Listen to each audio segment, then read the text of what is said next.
Hey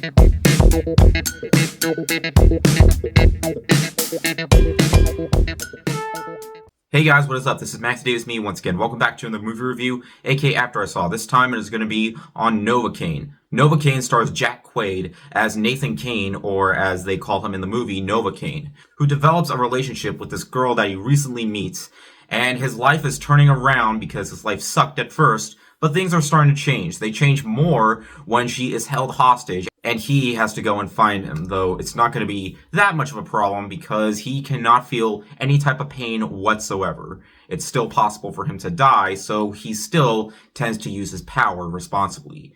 Now, I know I'm reviewing this 5 days before the movie's actual release, and I was originally going to see Mickey 17, because that's already out. Well, this movie isn't out yet, but I was able to see an early screening for this, so, I figure I'll see this before seeing Mickey 17. I'm still definitely going to see Mickey 17. Sorry for waiting on that.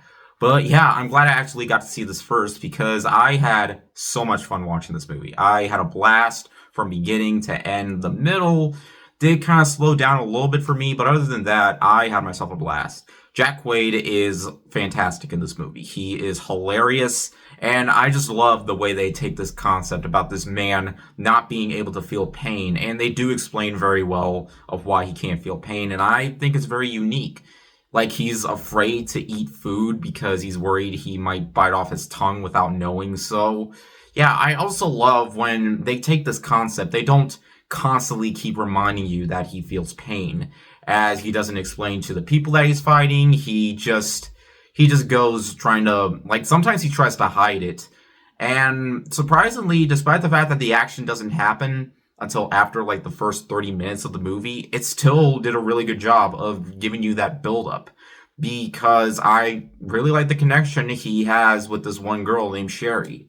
Though there is a part that I'm not really going to spoil because, like I mentioned before, the movie's not out yet.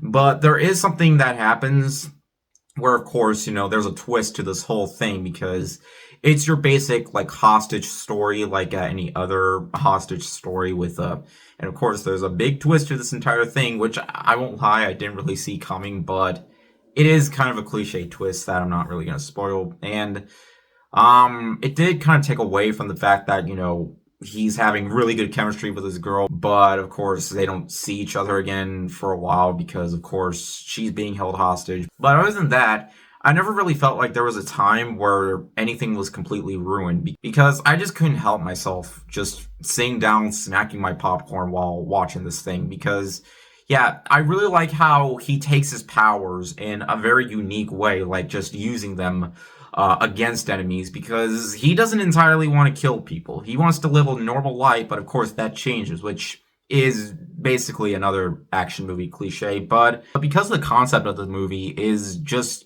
so entertaining and not just trying to be like, another Deadpool character because he can still die, clearly they knew that this was a silly concept and they do their best not to take it seriously, and they don't.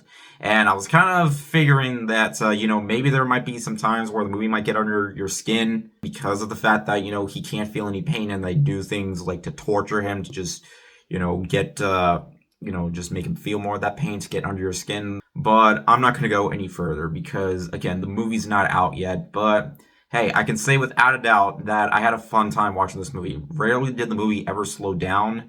The second act is kind of where the movie falters a little bit for me, slowing down just a little bit, but then immediately picks back up during that last act. And I can say I had a pleasantly fun time watching this movie. It takes a really silly idea and just manages to have a lot of fun with it. It never takes itself too seriously. It never keeps reminding the audience that, he can't feel pain so he can get through these things very easily because he still tries to take his powers responsibly and still trying to dodge his way through trying to avoid these attacks. So, needless to say, I had myself a fun time. Jack Quaid truly made this movie for me, and just like the character he plays, I was able to enjoy this movie pain-free.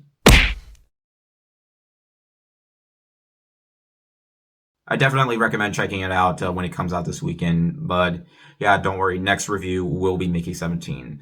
But yeah, anyways, thank you guys so much for watching. If you enjoyed the video, make sure to like and maybe subscribe for more. You can also follow me on Twitter or X or Instagram or maybe Blue Sky. Links are in the description. And yeah, see you guys later. Ward out.